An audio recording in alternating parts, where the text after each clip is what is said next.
I didn't move again. Still in San Jose. I'm planning on moving probably in April or May, up to Portland. Yes, you mentioned. I wasn't sure when you said you're moving. Okay, cool. And YGG is here today. Hey. Hey, Hey, Sean. Hey, Luke. see who else joins. I unfortunately had planned on like doing a bunch of work, like moving the repo over. I had like talked to um, Tyler about getting getting access to his thing, but he didn't end up getting it fixed in time. And I was going to do it manually, and I ended up just doing holiday stuff. So kind of this is a sort of a restart kickoff call for me on the Luna stuff. Yep, same here. I just jumped into the notes and looked at last action steps, and yeah, I mean, I think the new year brings new things, so we can pick it back up and keep moving forward. Cool, sounds good. Yeah, it's good for me because it's all new for me, so I'll get a refresher. It sounds like. Perfect. For sure. Z was just going to take a few minutes to hug the baby between he had he's got back-to-back calls all day, but he said he'll be here in a few minutes. Okay, cool. Do you want to bring up the notes from last time as a place to start? Sure thing. Let me share my screen here.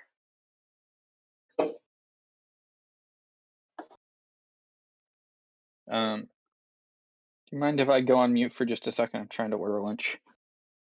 Yeah, not a problem.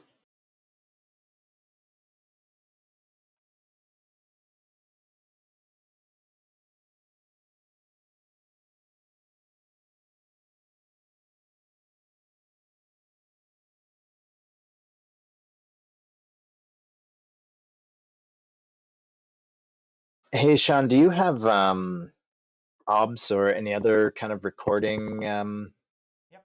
software by any chance? OBS. Would you mind? I'm going to record on my end, but sometimes when I share screen and record, it does funny things or it doesn't pick up like the proper stream. Totally. Would you mind just doing a backup recording just in case? I got it going. Thanks. Perfect. Yeah, it's always good to have two because mine, half the time the audio is like my mic was turned down or something. You know, Zeptimus is so pro. He Yeah. fixes it every time. I don't know how he does it, but He is good. yeah. Yeah, I've had lots of issues with Discord recording, but yeah, Zeptimus seems to have it locked. Yeah, on my system, I noticed that if I open OBS, then my webcam does not work for any video call platforms until I reboot. Like once I open OBS, that's it. I can't turn my camera on in any video calls. I wonder if it just has something to do with your like settings or drivers where something gets stuck in a, basically the camera's allocated to OBS and you just, I don't know how you can fix it because I'm not that savvy, but I've had issues before where my camera gets stuck in some application and then I can't give it to any other application until I restart. I've not had a permanent issue with any particular program, but it sounds like that's the kind of problem you're having. Yeah, I've been procrastinating actually digging into it and seeing what's going on. But if there's some way I could check, like if there is a driver allocated or because rebooting fixes it, so it's something that can't be permanent. It's like almost like an environment variable or something on the system. I don't know, but I don't know, what kind of machine do you use? I run Linux. I run Pop OS. It's a fork of Ubuntu. Gotcha. Yeah, I honestly I'm lazy. I use a Mac, and so I don't have a ton of expertise, but I do know that I have managed to struggle my way through unallocating resources when they've gotten stuck. Oh yeah, I probably yeah. If I just gotta look into it, it might be one Google search and like, oh yeah, you just gotta do this. So maybe I'll do that today.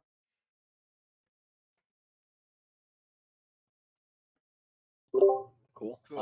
Well, Luke mentioned he was just going to order lunch, but if he's off mute now, it looks like, so maybe he's back. And okay, great. Well, we can kick off whenever we are good to go. There was no agenda put together for this week. Luke just mentioned also that he hasn't had a ton of time to jump in or to continue with Luna stuff over the holidays, so I figured a quick recap of last week's agenda and any action steps, and then we can take it from here with steps for 2021. So a couple of the action steps, Luke, you mentioned a Lunaswarm repo is upcoming.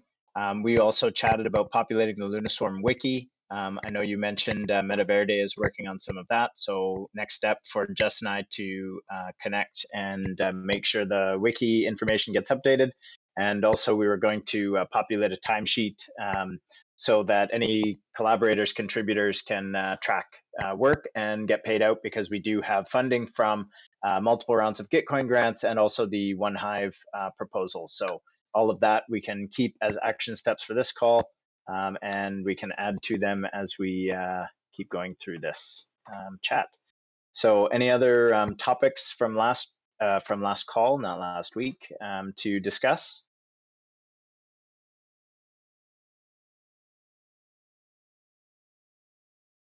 Otherwise, I'm happy to pass it over to you, Luke, and we can take up any new questions or directions of discussion for how things are going with modeling so far.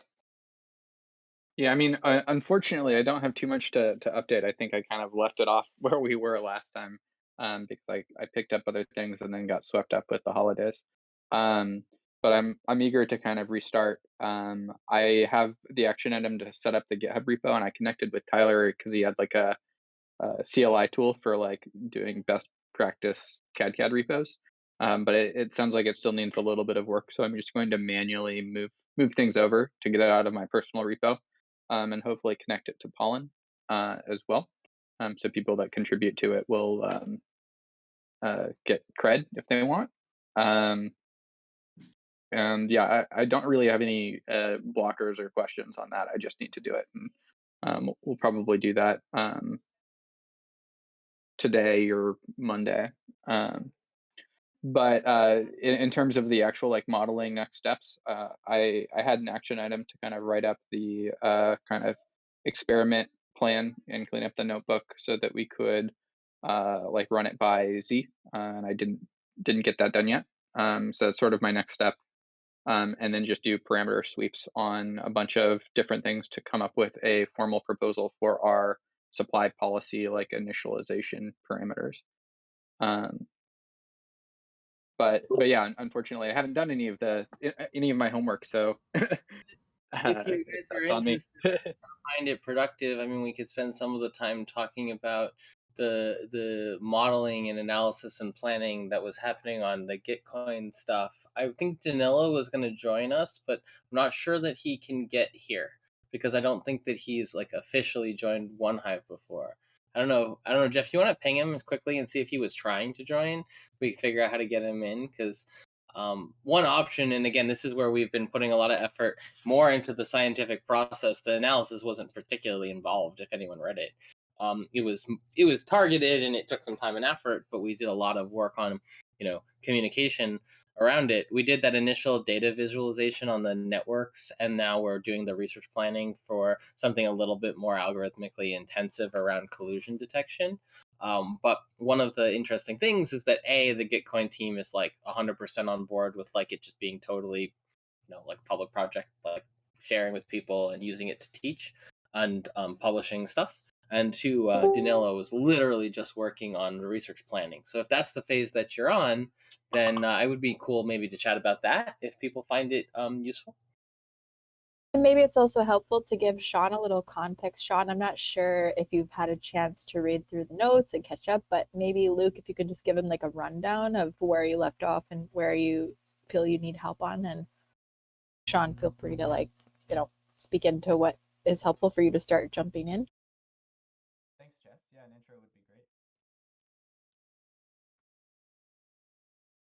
Cool.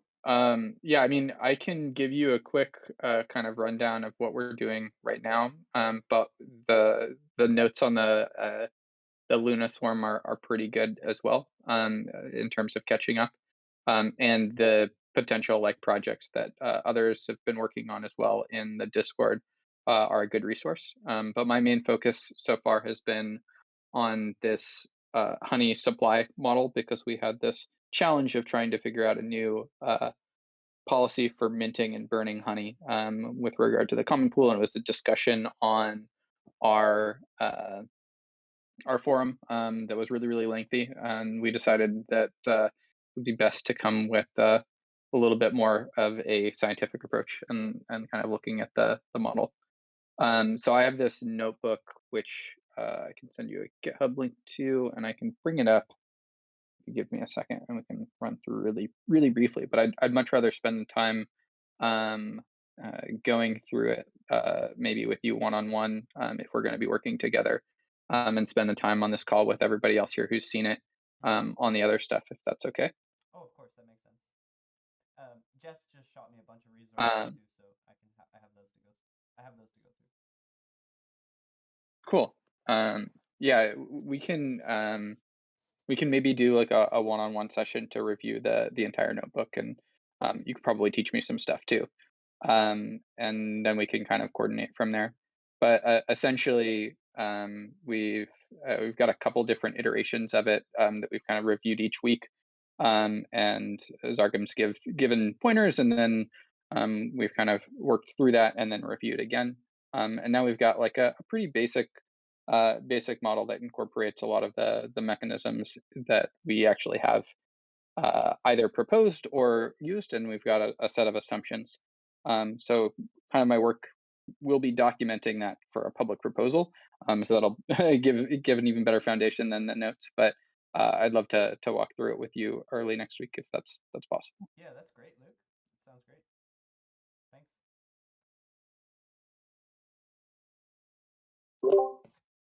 All right, so then where our ad hoc agenda is, do we want to, and again, just kind of feeling it out. So we push some of the going over the stuff in details to an external call, but we're currently at a phase where research planning is the sort of, it seems like it's one of the critical things, and we do have Danilo. Danilo, you want to say hi? I don't know if some people here know. Hey everyone. Uh, so I'm Danilo from Block.Science. I'm a research engineer that, let's say, do some projects, like for example, the one with Gitcoin.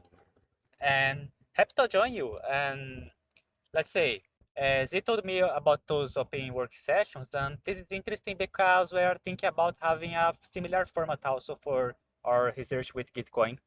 So yeah, happy to join.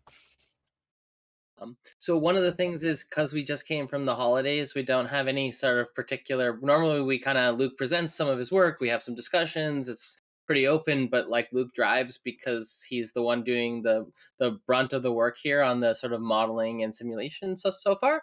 But since we don't have new stuff to go over, we have some opportunity to do some like summary or overview for people who are new. But otherwise, I had suggested that if you're interested, you could share um, some of the work that you had done on Gitcoin, just as in particular, maybe the research planning that we're doing now as a way of, I don't know, just like sharing the scientific process in its life, just like in doing it, as opposed to because it's a presentation. Oh yeah, the only thing is that I'm on the phone right now, so if you can go to the HackMD document and screen share, I could present through it. Okay, yeah, I can do that. And I'm also not saying we have to do that. I'm just kind of void filling a little bit since our regular agenda is not what we're doing. Another option is to do that maybe 30 minutes from now, so that I'm on the computer and I could walk through it. Why don't we do that? Let's actually. I know, Luke, it's not new material, but if you want to talk about like where we are and how we got there, honestly, I think it's a good refresher since a lot of people are still, I don't know, like learning and developing skills. I don't think that's a waste of time.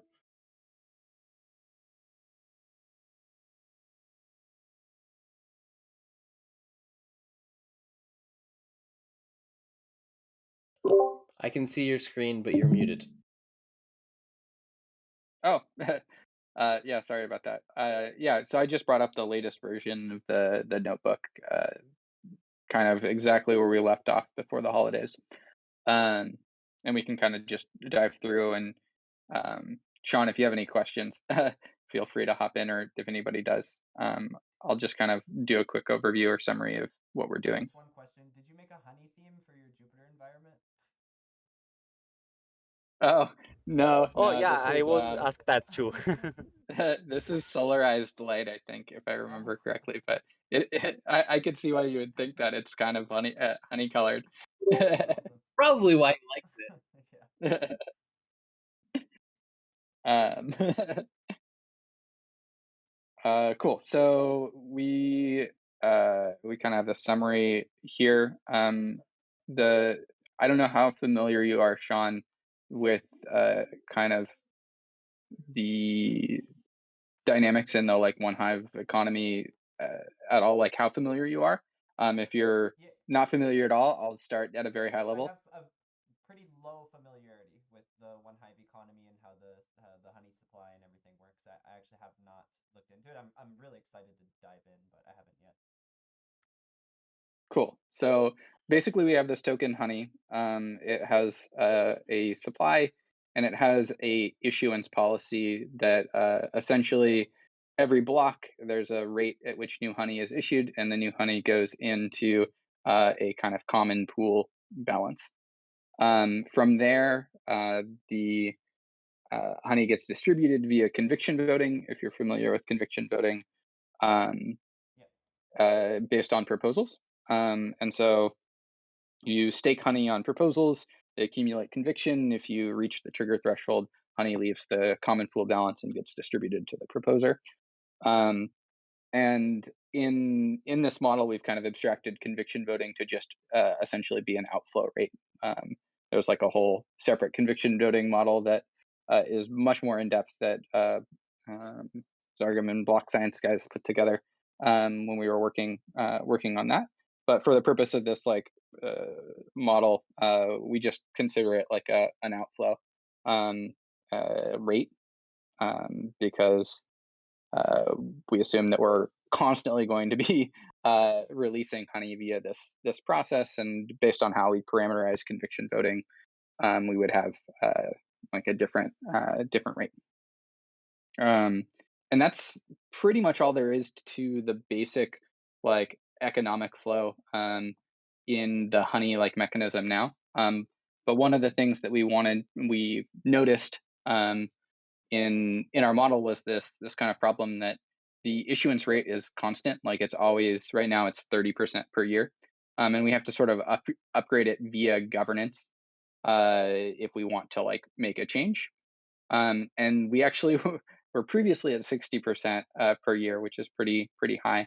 And the issuance rate was actually exceeding the outflow rate because of how we had conviction parameterized, and we decided to lower issuance. But like the topic of issuance becomes this very kind of very political, divisive process. Like if you go and read the forum posts, people are like, we want fixed issuance, or we want lots of issuance because we're new. Like it's a very you spend a lot of time arguing over this number that's pretty abstract for people and has long-term consequences, but not necessarily super short-term consequences.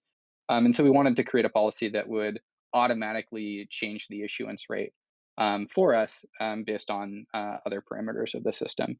And the kind of proposed policy that we implemented in this model is to actually target a specific ratio of the total supply in the common pool, and then modulate the supply by either burning tokens from that common pool balance or issuing new tokens to that balance based on that target ratio. So in this case, that is somewhere in here.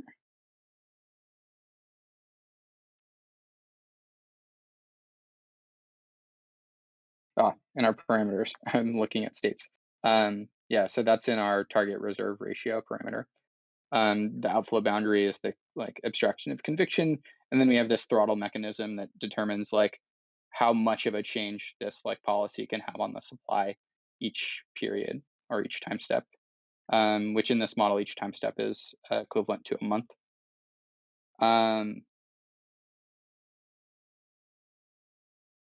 The thinking is that with the policy, with the mechanism itself, we really only have a concept of outflows. So like honey would leave the common pool via conviction voting.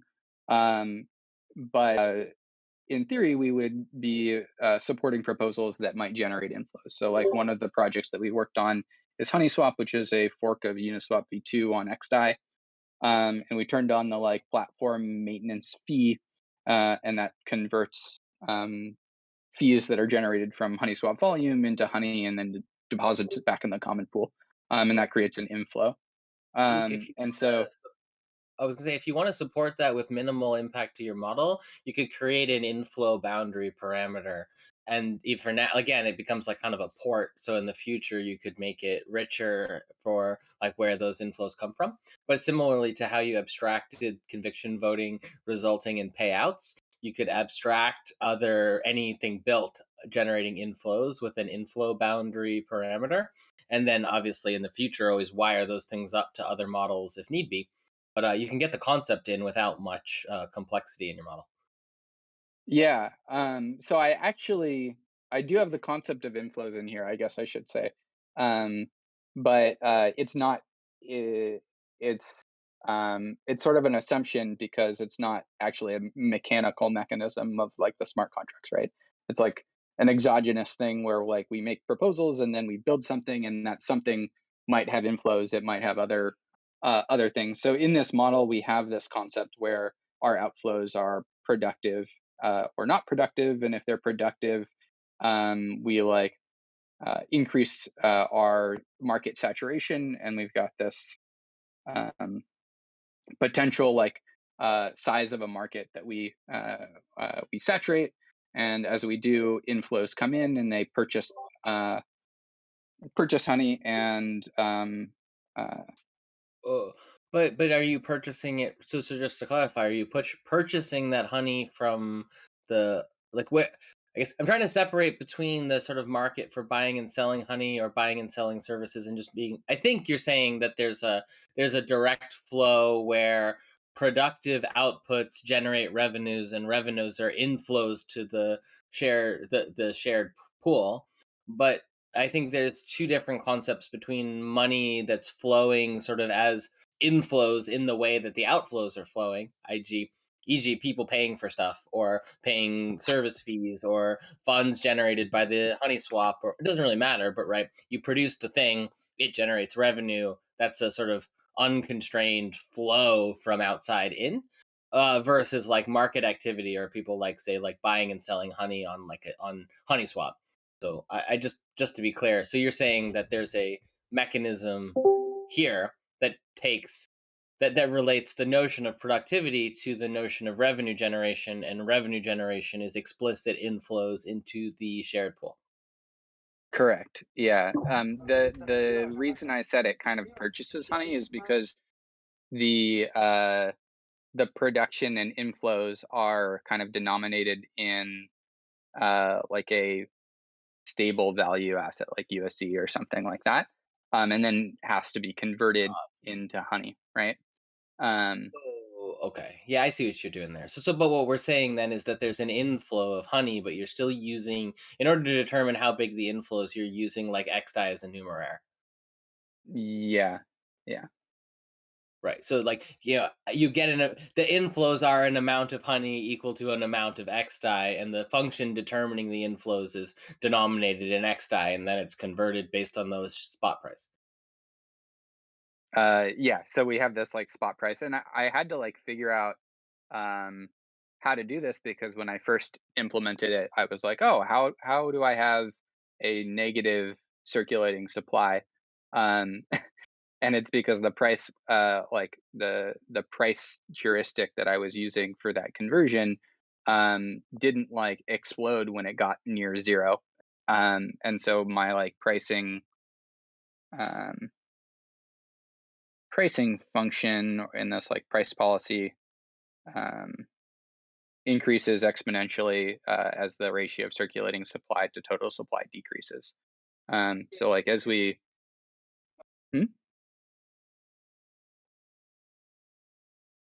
I heard somebody talking, but it was just a scramble. It looks like Danilo unmuted. He Just might.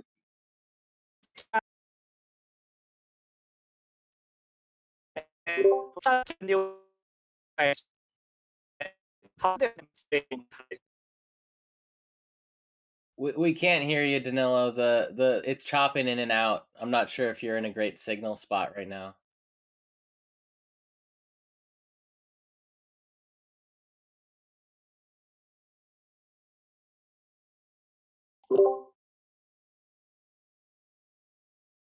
Yeah, it looks like we're. Oh, go ahead.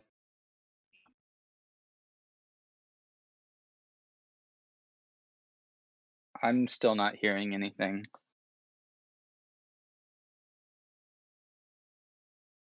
Yeah, he was walking back home. We might have to just wait. Hey, what's up? I think maybe we just carry on, and when he is in good signal, he'll say.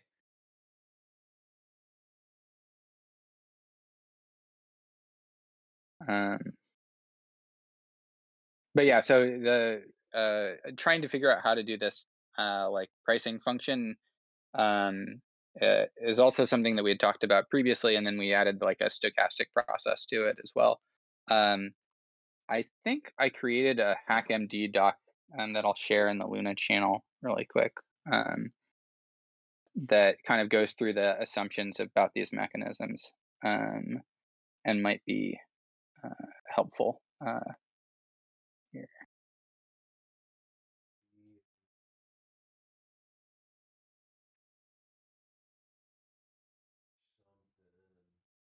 Yeah.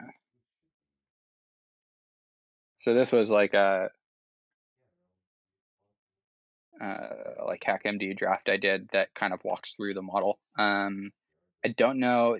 This was before I added the stochastic processes, so it might not be perfectly accurate, but the core functions are pretty similar. This is what I probably need to update as part of the documentation process. We still see your Honey I'm Jupyter sharing notebook. screen. Let me see. Let's change windows. Cool. Yeah, so I just made this doc to kind of go through the various different assumptions there. And the pricing one,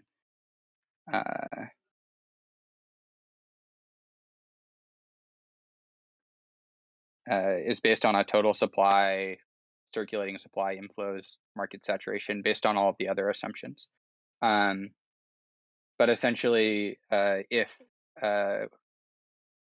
we look at the like level of inflows at the time, and then we have like a valuation multiplier. So this would be sort of like if somebody were to try and value an asset based on its cash flows.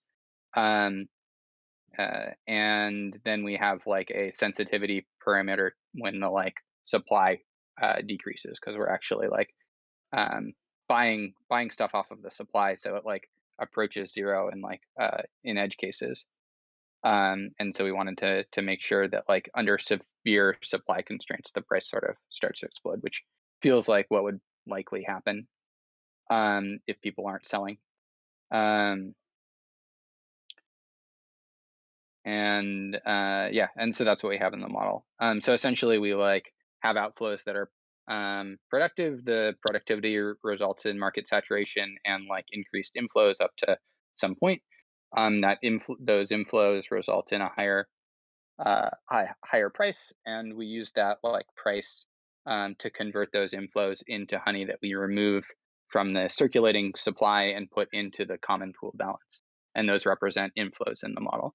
So we do have inflows and outflows, I guess is what I'm saying, to get us back to the earlier point.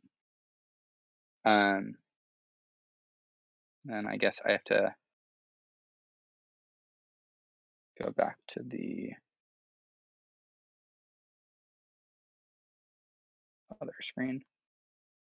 I'm sorry, I haven't looked at this stuff in like a couple of weeks now, so I'm also doing a review. Sorry Do about you mind that. sharing that HackMD just so I can track the link somewhere in the notes? I dropped it in the Luna channel just now, so it's there. Perfect, thanks. Yeah, but it's a little bit out of date relative to this model. So I'll either update the model with like a README file, which is probably better than a HackMD, or update like the HackMD for like a forum post or something.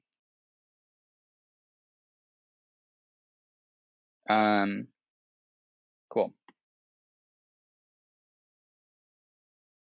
And then I guess the way this is set up, I'm not very good at data visualization or anything, but I just plotted some of the relevant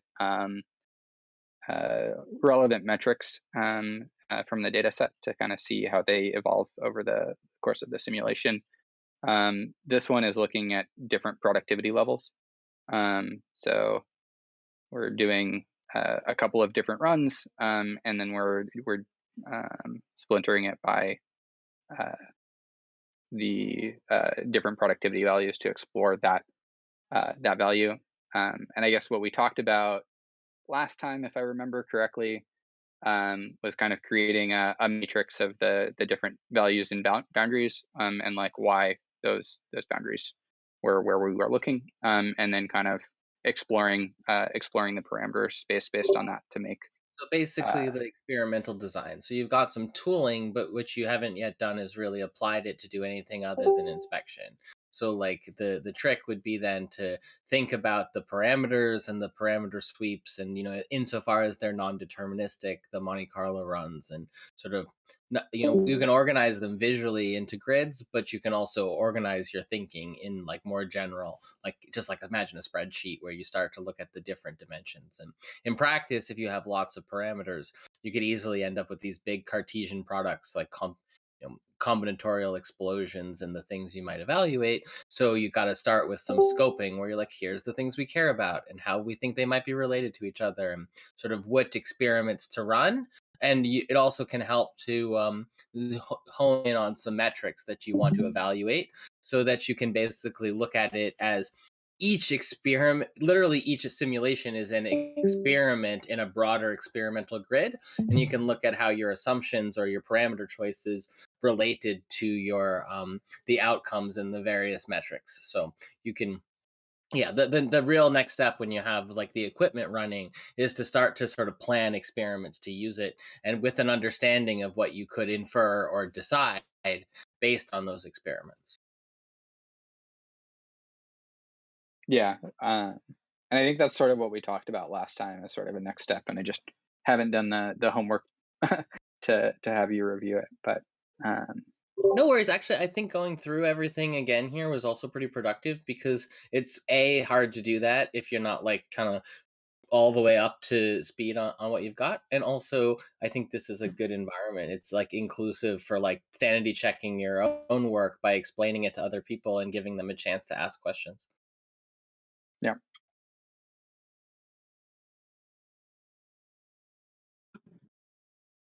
Sorry I like interrupted you. I mean, you still have more stuff in your notebook, so. Oh, I mean, this is just more inspection. So I looked at the total supply and circulation and reserves, and you can see if we're not productive, we just keep issuing, and like total supply goes up. There's like a point at which we are productive enough to capture significant market share, and then we start having inflows that exceed outflows, and supply goes down, and our reserves sort of Let me invert ask you, there. are you burning in that case? So if I go back to that, so if the supply, I'm seeing the blue line, total supply is declining. So so what I'm seeing there that the fraction of the total supply which is in reserve is getting close to 1. The total supply is declining. I'm looking at the middle one, the one that your cursor's over, right? So like again, if we were to kind of summarize what we're seeing, that appears to demonstrate a scenario where you've had sufficient external production that you have not needed to mint. So as a result, you've even been able to burn, hence the total supply declining. And not only that, a large fraction of the total supply is actually held in the reserve and a small fraction is circulation. One might argue that that's even an extreme case that is an edge case in some sense because so little of it is in circulation. So not that I think it's a problem. I think the scope of the model is such that this is a kind of a positive extreme case that wouldn't totally manifest. As you started to approach this, some other dynamics might take hold. So there's like a almost like an interesting equilibrium somewhere between your second plot and your first plot, whereas your third plot is just an extreme of the second plot, right? The first plot is sort of diverging, you're not productive enough, the supply is growing, and it's all most of it's in circulation. The second plot is way past that. You're already able to have a declining supply, and the large fraction is in reserve and a very small fraction is in circulation. So if I was looking at those two plots, the next thing that I would do is really look at a much wider range of values for the essentially made up variable productivity in between the first two, because I want to see what happens in between this sort of extreme divergence case in the first one and this sort of successful case in the bottom one where you just basically you're more than financially productive enough. So I think there's actually a lot of interesting stuff probably happens between those two. Yeah, I mean, that was my intuition as well, in terms of exploring was like uh, narrowing the range in terms of the values for these like made up values, so that we're looking at cases, we're sweeping through cases that like might have interesting properties because they're less extreme. Well, and so in particular, the interesting properties, especially assuming that you have some randomness in here, is if you get close to the point where those derivatives are zero. So think of the blue line going down and the blue line going up case. If you get near the region where it's mostly flat, you'd be looking at the place where some of the minor variations become critical to the dynamics. Whereas in the version you're showing us, the productivity is either dominant in the sense that you're just producing and making money, or it's insufficient and you're crashing. So somewhere in the middle, there's like a sort of chaotic tension between those two.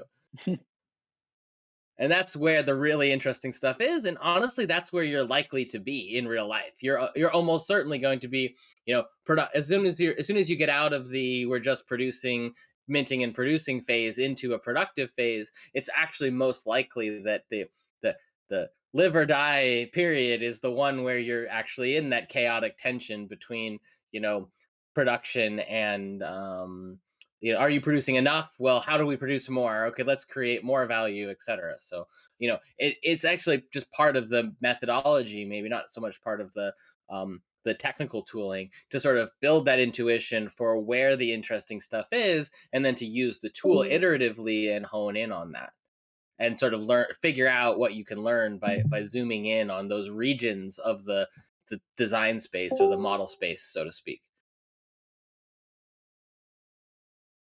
Yeah, I can't remember. Um,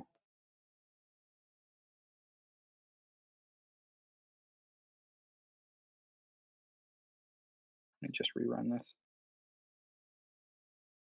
I think the variable that I just happened to have in this notebook last time was like very, very low randomness.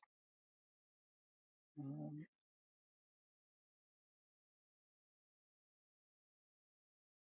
okay.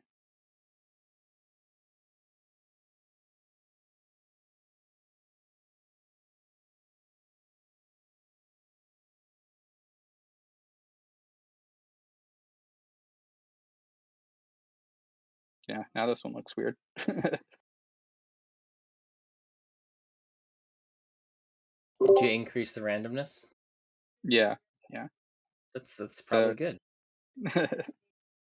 Yeah, so I mean, already the middle one is starting to look a little less deterministic, right? You actually go down and seem to hit a tipping point and turn, which is already a little bit more interesting.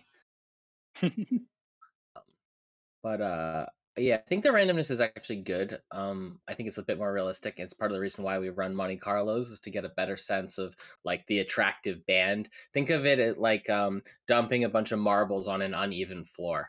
you'd much rather dump a bunch of marbles on the uneven floor and look at the distribution of how they accumulate, including in lots of little nooks and crannies, than to just drop one and see where it goes. And unless it was perfectly even and clean, where obviously one would be enough, we're just not in that like perfectly clean world. So the multiple runs is a much better intuition for what's going on with the randomness.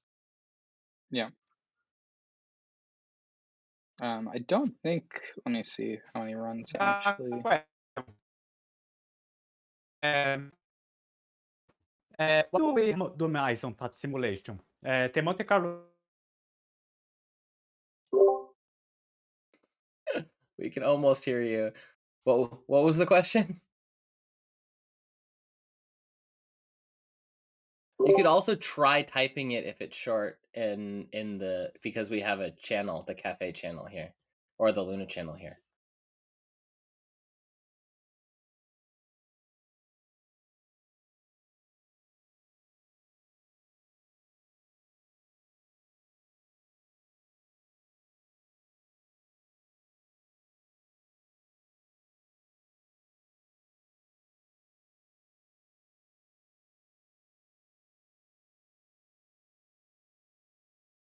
That's all ugly now.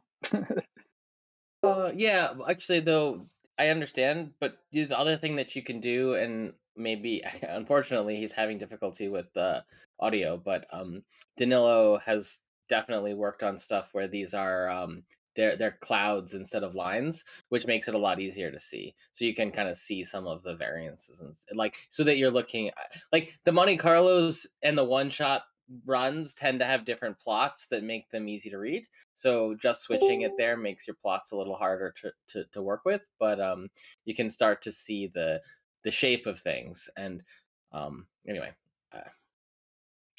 you you don't have to run a play bunch around. of that's something I would recommend doing, is like playing with the visualizations a little bit. I think it ends up being really good time invested, especially as you're building towards running grids and running experiments.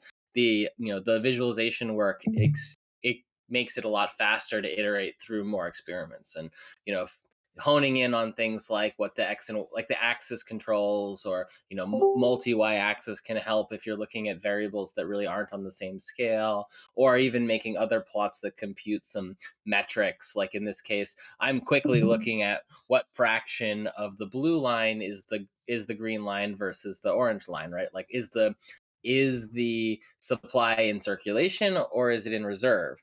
And so like something like the fraction of the supply that's in reserve versus the fraction of supply that's in circulation is kind of another important indicator, in my opinion. So constructing metrics is also something that helps with data visualization, or kind of feeds back. Yeah. Hey guys, I think that I sorted out here. Hopefully. We can hear you now. Yeah. Yeah, good. So one thing that I would ask is, let's say, what is exactly handled on that simulation? Let's say the Monte Carlo runs were generating handle numbers for what? Oh, the Monte Carlo, like the stochastic process is in the price function. We're using like let me go back here.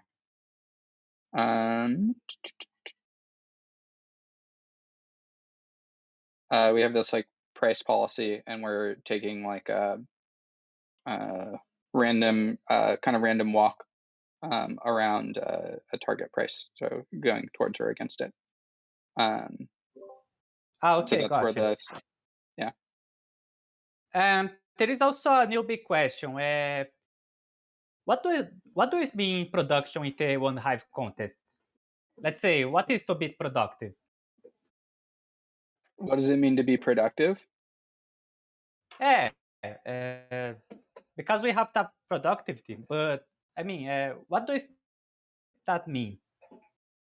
Yeah, I mean, it's sort of an abstraction because we can fund lots of things. Some of the things we've funded have been like marketing efforts. Some of them have been development efforts. We've funded the Luna Swarm to do some research. the kind of expectation is that um, uh, like productivity would be sort of a measure of the overall like return on like being able to produce a product that creates inflows or creates like demand sinks for honey. In this model, like we're using productivity as sort of a measure of market saturation and inflows. But it's definitely very abstract, right? The general thinking is that we're passing proposals that will create some sort of like inflow or demand in order to make the thing sustainable. But it's very much an abstraction. I don't know if there's a better way to Yeah. measure that. And production on that model is simply a function of the productivity. It's just it's just a parameter that we're putting in as like a ratio. So it's like a scalar parameter that we use in the saturation process. Yeah, the abstraction, Danilo, basically amounts to the following. There's some idealized large market, right, Luke? Like the Yeah. thing that you're saturating, and that thing has some capacity to produce some revenues for this system, but it's sort of growing the market in terms of the fraction of the potential people who are engaged with the system or the products. And you're just basically saying money gets allocated to do things, doing things sort of grows the reach of the system or the use of the product or the awareness or some combination of this sort of marketing funnel concepts where people come in from the potentially reached to have been reached, and the more that you have reached, the more inflows will happen. So productivity as a variable is really just a efficiency of production, and production is doing stuff that moves us along this adoption machine.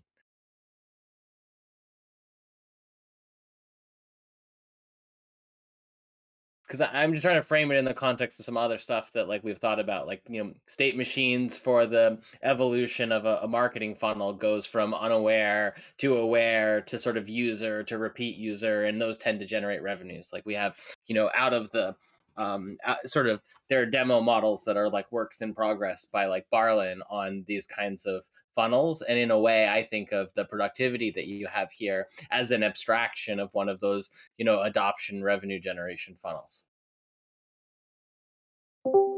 Okay, gotcha. Also, Luke, I mean, you can correct me if that's not a good way of thinking about it, but that's how I'm thinking about it. No, I mean, I think that's right. At least that's what the intention was. I don't know if I've implemented it in a way that accurately maps to what you said, but that was the intent.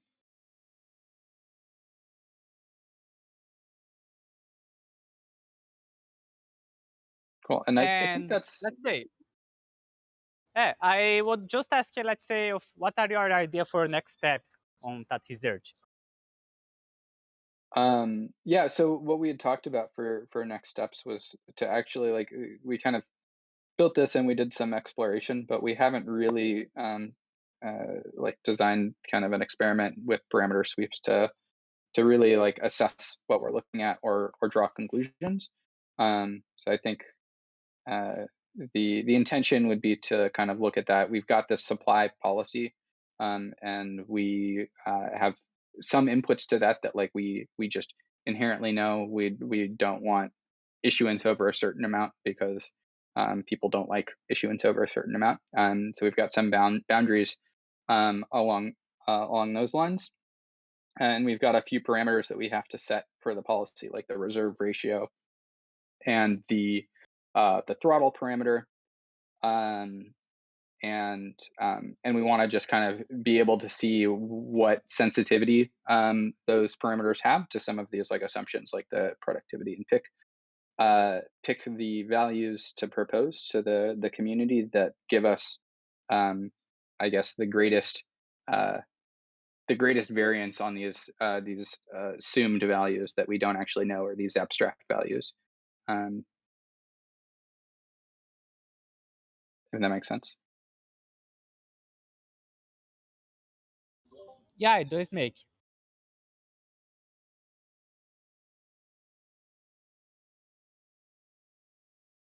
Cool. Well, I think that's the full notebook.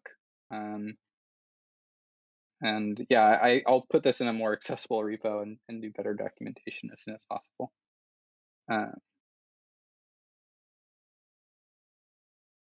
Luke, I'm really excited to play around with this notebook. So when you get it up in a repo, just make a post or a link to that. I've done a lot of this visualization stuff in my background, so I can help with that as well. Awesome. Yeah, I'd love to learn learn how to do that better as well. And I think there might be somebody in the OneHive community that's planning on like a little course on data visualization as well that I'm planning on participating in. If anybody's interested, that's in the Morphosis Swarm. I'm not sure the current state at the moment, but definitely looking forward to collaborating, Sean. And also, I'm going to shout out Sean's TEC Labs, the Token Engineering Commons. Sean started an initiative for TEC Labs to teach pre-cadCAD and other modeling kind of educational parts. So maybe we could align also, Sean, if you want to follow up with the Morphosis people, that could be a cool session as well. And going forward, we're looking to expand those labs and get more kind of engagement with the cadCAD and wider ecosystem. So that could be a cool collaboration. Definitely. Awesome. Yeah, I'll post a link. I made a proposal on the TE forum, so I'll post that in one of the relevant channels here. Oh, I guess there's a cross channel, I think. Yes. Yeah. Yeah, I'll post in there. And also Morphosis channel. Oh, I think we've got 8 minutes left, and one of the other action items was around hours tracking. Jessica, I think you had an action item to set up like a spreadsheet. Yeah, I had started already a spreadsheet for contributors, but I guess the main admin is like, what is the rate of pay? There's not so many people right now. I mean, there have been a few contributors doing some small things,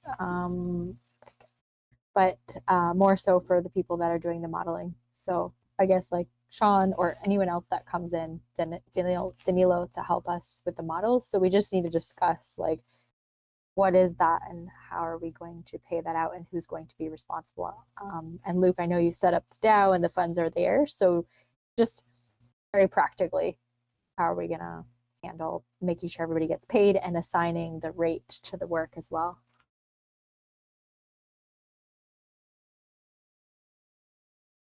Yeah.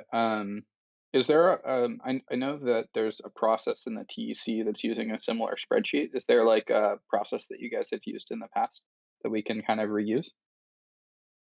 Actually, with the TEC, we haven't allocated any funds or anything. So no, we don't have an existing this. I guess it's just a matter of like you're the wallet manager, so you would have to do the actual dispersal, and I could do the, getting the address that people want to get paid to. It's mostly just discussion of the rate, which I'm happy to let you handle that, Luke, because you understand the work. Like you can agree with the participants, and then I'm happy to like make sure that we have their address and take care of their needs. Or I'm also happy to discuss with people what are their needs and negotiate that.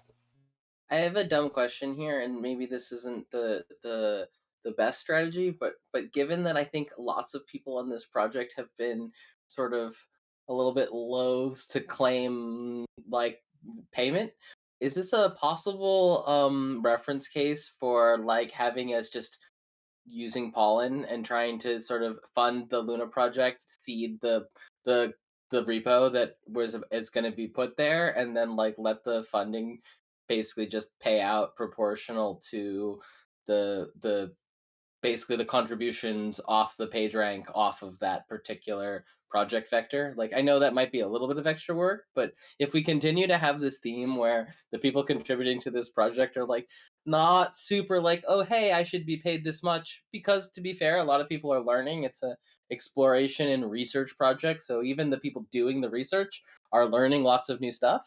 I think that is actually a particularly good reference case for the sort of source credit model of compensation. So it's a floated idea, but if we continue to have that issue, then we may just find ourselves budgeting it with conviction voting over certain periods, but then maybe dispersing the funds according to something a little less explicit. Because I don't know if other people feel differently, but my feeling had been that every time this came up, we'd be kind of like, but like, who's going to get paid and how much? And yeah, I guess I'm hesitant to add any more admin or overhead, especially for Luke. I'm sure it's easy since you have done it a million times to set up source code implementation. I guess what is valuable from the TEC side is for the reporting contributions. We actually have two-part system. One part is the automated and source code implementation, and then we have plans to continue this kind of praise system to value and quantify from have a human quantification of the work. I think it's very easy in this project. We just have to, Jeff and I have been like crazy busy, so we're like, it's admin for us to come and claim. I'm good with whatever. I'm just trying to Yeah. offload. I think the risk is that like the people doing the work, and like again, as Luke's doing most of the work, also steering the fund is a little bit tricky because no one wants to allocate money. Oh, I should say, in this community, no one wants to allocate much money to themselves. And so I think that there needs to be some process segmentation where, however the allocation is decided, whether it's via source cred or via praisebot model or via any mechanism, really, we actually need to decouple it from Luke, because otherwise there's no way to reflect Luke fairly. Got it. That makes a lot of sense. So we can just discuss async and come up with a quick solution since we have various experience. Like it should be pretty easy. So we can just follow up Luke afterwards, and and I we mean, can submit something and then get Sean sorted, and anybody else can speak up that thinks they, until we get something implemented for like a bot or whatever. Sean, if we have like a working session early next week and we just allocate some time to kind of talk through what your needs are, maybe that'll be a good starting point, and we can figure out whether the source cred thing would be a good solution or whether we should figure out just sort of like a hourly rate type thing, or figure out something in between.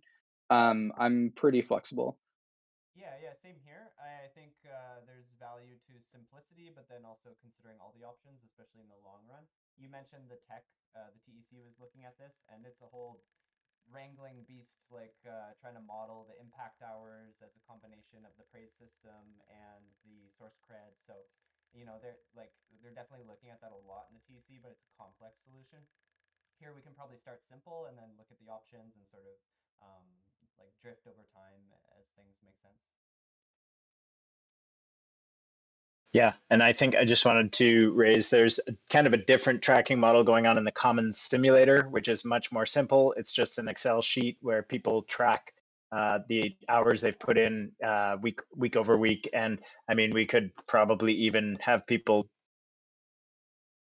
denote how much they would like to get paid. And I mean, as long as that's within reasonable bounds, yeah, I feel like there are some solutions here, and we can round on this async and make sure that it's being tracked and rewarded, because we do have some funds for this work, and we definitely want to encourage as much participation and learning as we can. So I think there's a few different models we can pull from and find something that works. Cool. Makes sense to me. So we're technically at time. I know I had suggested that if Danilo wanted to share anything on the Gitcoin stuff, he could. I'm going to stick around if he wants to do that. Obviously, no pressure if you don't want to share it all on the research planning there. Obviously, it'll be public soon enough. We're planning to do an open science session on that too. But I kind of thought it might be fun to dry run that since we got a bunch of awesome folks here. Yeah, if you guys have 5 minutes, I think that I can go through it quickly. I'll definitely stick around.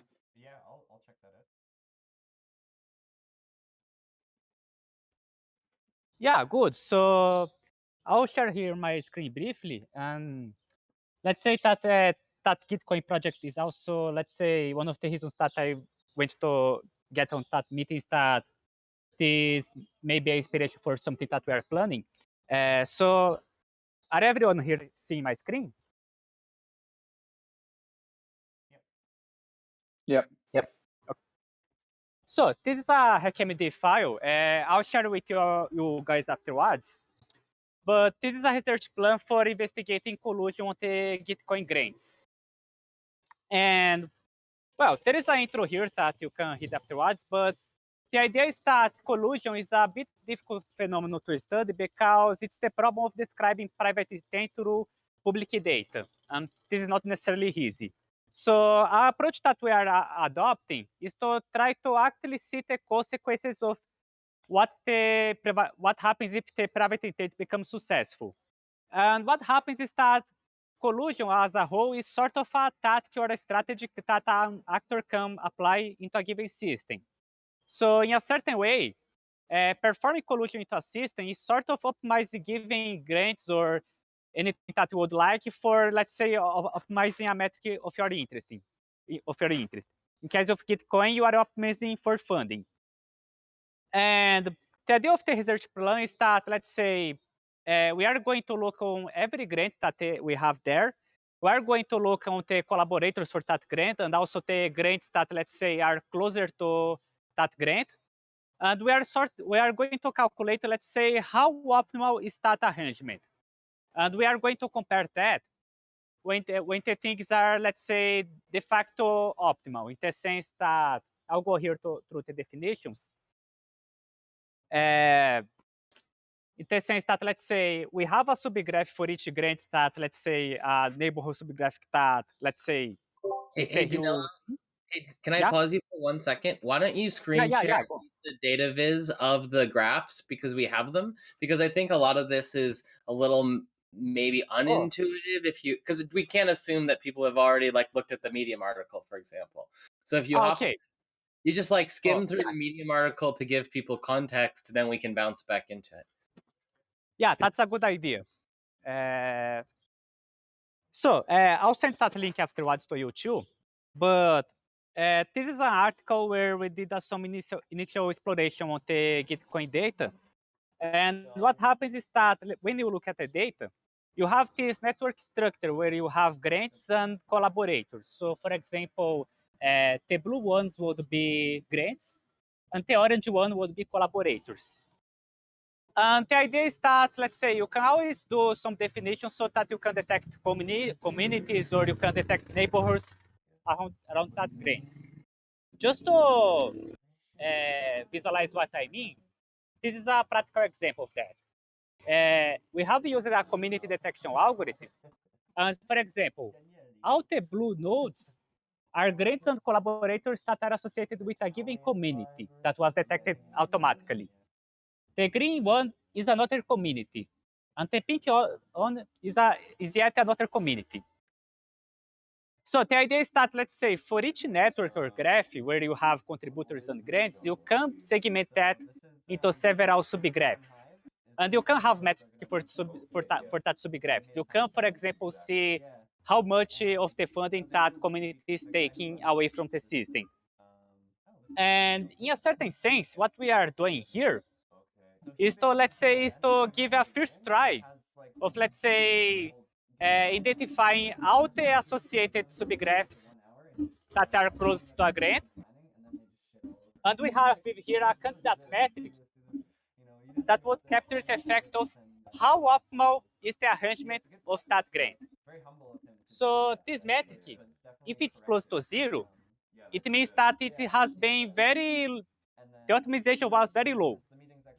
And if it's close to 1, it means that it's perfectly optimized. And our hypothesis is that when we look at the distribution of that metric for all grants on Gitcoin, this could be B-model in the sense that, let's say, you would have two clusters. You would have a cluster, let's say, where this metric is very low, so you would have a cluster for colluders. Of course, this is sort of, let's say, an analogy because we don't know. We are actually looking at the consequence. But the idea is, if we see a cluster of grants that are very optimized, it means that, let's say, someone has optimized for things. So this, let's say, indicates for investigation that we could flag and humans could look into it. And the other cluster could be, let's say, the organic ones. Of course, we don't know the truth. The whole point of having a scientific investigation is to exactly to, let's say, implement those definitions in Python, have this hypothesis clear cut, and through the methodology, see what goes from it. It can be that hypothesis false or true.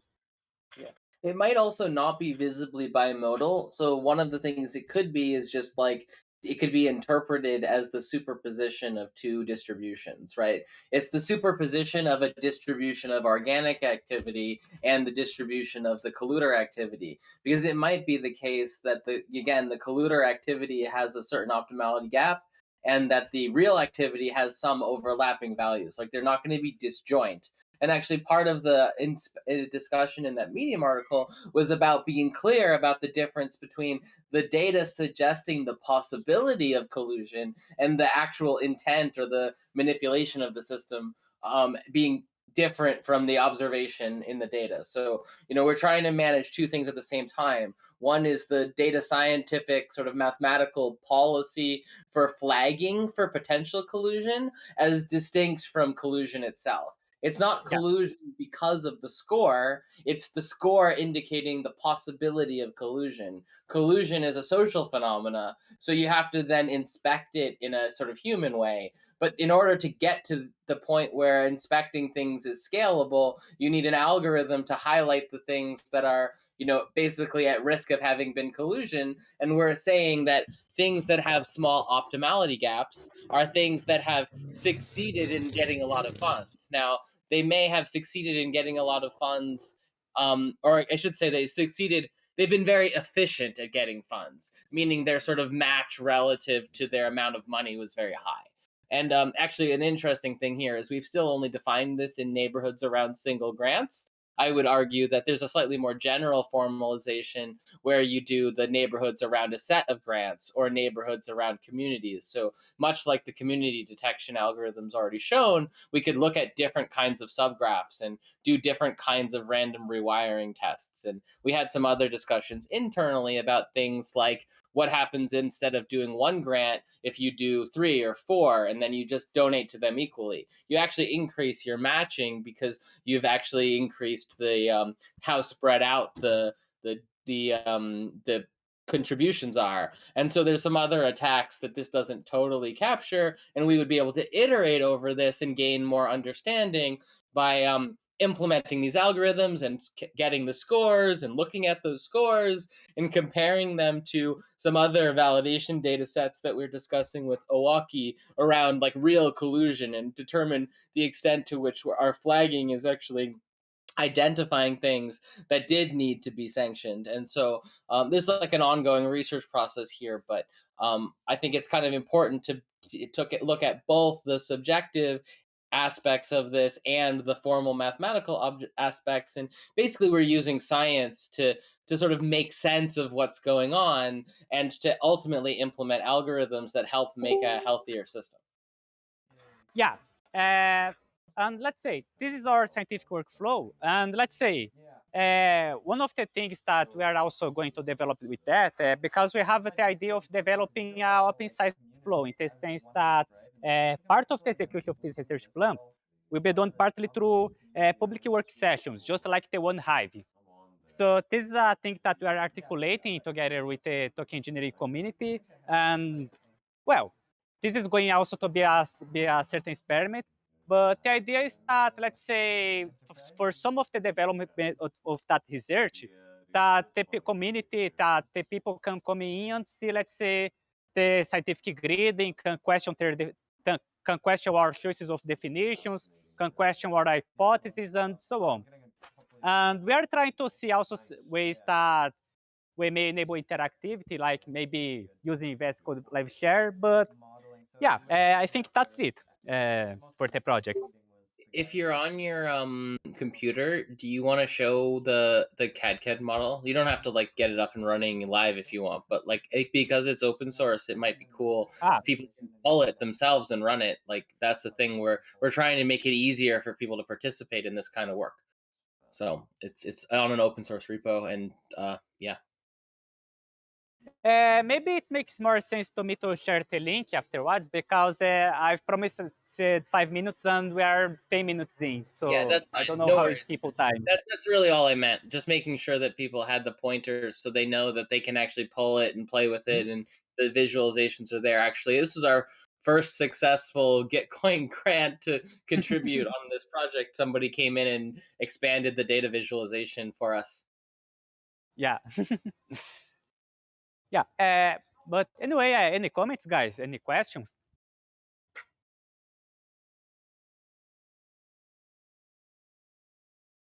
This is really cool. Thanks for sharing. Yeah.